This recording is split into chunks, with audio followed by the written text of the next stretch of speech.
Welcome into the EMA Online Video Fast Break. Mason Both, Alec Bussey from EMA Online. What a night. My head is, I said to Gabe, I'm like the kid kicking and screaming. You know, when he's after he gets done watching the Italians play and he's trying to explain it to one of his teammates and he's like, and then he did this and my head was spinning and then I had to take an Advil. It was awesome. It's kind of what tonight was like, minus the awesome part, because as somebody that's watched K-State for 25 years almost and graduated from Kansas State, that's a very stressful game to watch out. I, in my years of covering the team, have eliminated most of that from my watching at K-State, but for this game it still comes back because it doesn't happen all that often.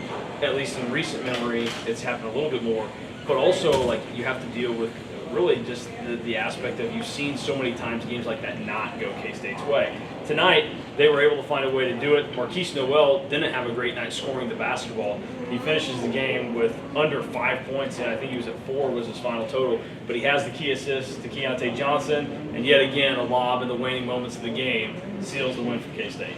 Yeah, what a moment, what a play. Coach Tang said after the game that was something that they practiced a lot. I think Keontae Johnson said afterwards that wasn't their first option coming out of that timeout that Jerome Tang had. It was actually their second, but they got a favorable matchup, and then Tang wanted to isolate Keontae Johnson on that side of the floor. And what better way to isolate someone than at the rim for two hands to slam the basketball through the iron? Yeah, well, I think I said to you at one point in the middle of overtime, K-State doesn't have any dunks tonight. They did not. And neither did KU at that moment either, at least none that stood out to me. Dick had one. Dick did have the one, but K-State was able to match up with KU fairly well throughout the night. KJ Adams did give them some trouble, and we talked about that, about how KJ Adams might be a problem for them, but K-State was able to kind of weather that storm, and then they also ended up with the fact that KU had Adams end up in foul trouble. That was significant. The Jayhawks ended up with 3 guys that ended up fouling out, so a pretty significant moment when all that went down. Yeah, especially, you lose 3 starters if you're Kansas, and that's really tough. I know Kevin McCullough doesn't give them a ton on the offensive end, but he is a really good defender. McCullough is someone who they put on Marquise Noel at different times in the game, and obviously in the overtime period when Keontae throws down that dunk, he's doing it with Jalen Wilson defending, and I don't know how easy it's going to be for Marquise Noel to throw that lob if there's a bigger defender like Kevin McCullough on him, or even Grady Dick, who isn't a very good defender, but he's long and he's athletic, and those are the type of things that Grady Dick can kind of excel at, or in that kind of situation. And I don't think that lob is able to be thrown if Kansas has Kevin McCullough in the game, because I would expect him to be on Marquise Noel in that situation. But that's taking advantage of the situation that K-State was in, and they capitalized on it. Well, let's talk about 2 main scorers. I mean, we've already hit on Keontae a little. He was what you want out of a guy of his talents. But Desi Sills also ties him with 24 as the high point scorer for K-State in the game. And Sills was on it early. He started 5 of 5, 12 points, and was knocking down big shots. And sometimes, at least for the first half of the season, there was a lot of concern when Desi Sills decided to let one fly. He is starting to settle in a little bit more, and tonight he played really smart. He knew when he could have the advantage and take a shot, but he also didn't force shots tonight, which I think is a very significant spot in growth for him. Yeah, I think there was a few that were maybe uncalled for, maybe not the smartest shot at the time, but he did a really good job in the first half, I thought, of getting to the rim and capitalizing on quality looks, high percentage looks at the rim.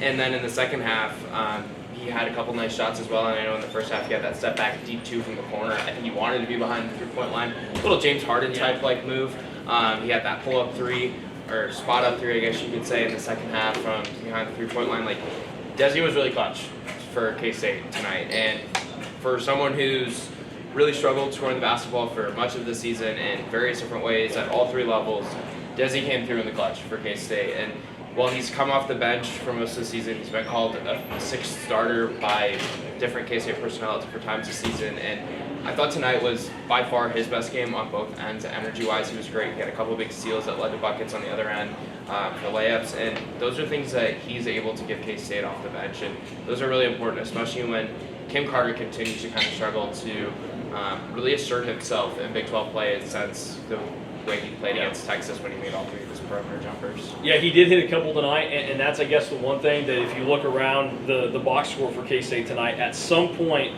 each guy, you can point to something where they really chipped in.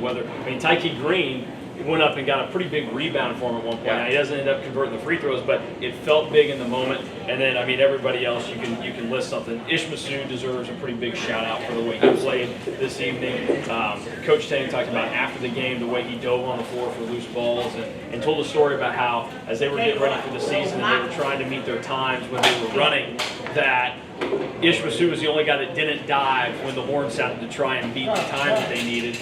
And he's grown from that as he dove on the floor at the very end. He's hitting key threes. The growth that he has seen, I think it comes down to a couple things. I think obviously it shows off how great of a coaching staff this is, but also the fact that when it comes down to the personalities that they have, they can get more out of these guys. I mean, Marquise Noel obviously loves Jerome Tang and everything else that goes with it. So all in all, I think that kind of sums up the night that K-State had was, I mean, Jerome Tang, one of the fans to come out because of love, not hate.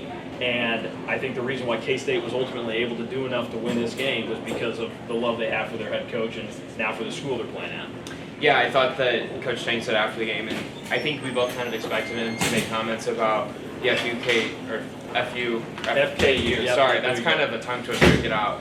That's why you just skip over cleaning it and just say it the back. He struggled, I think, to come to the fact that those weren't gone yet, and that's one of the reasons why he jumped up on the scores table after the game. And if you want to see that video, it should be out on my Twitter at this point. I don't know if that tweet's gone through or not. Sometimes cell service doesn't work great, but he jumped up on there and he kind of stopped that. And I know that's been kind of the story or narrative about Jerome Tang's tenure at K-State. Is he seems to be the only person able to end the FKU chant, and he hasn't achieved it just yet, but he might be the one guy that's able to. And just to continue this a little bit further, and then we can get out of here because we got a lot of writing to do. But he has an innate ability to connect with people, and I think that is the biggest thing that he's done at Kansas State this year is he's connected not just his locker room, not just the Kansas State athletic department, but the entire K-State fan base around this team that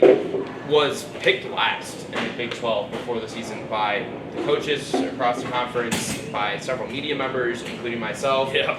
And he's done an incredible job of putting this together with a lot of players that other programs didn't want or desire when they were in the transfer portal. It was kind of the island of misfit toys for K-State. And that's a phrase that you've used to describe this team a lot. And to be able to do that and create a culture that he's done in a year, like Jerome Tang deserves more credit than adjectives can describe. So hats off to Jerome Tang if you're a K-State fan.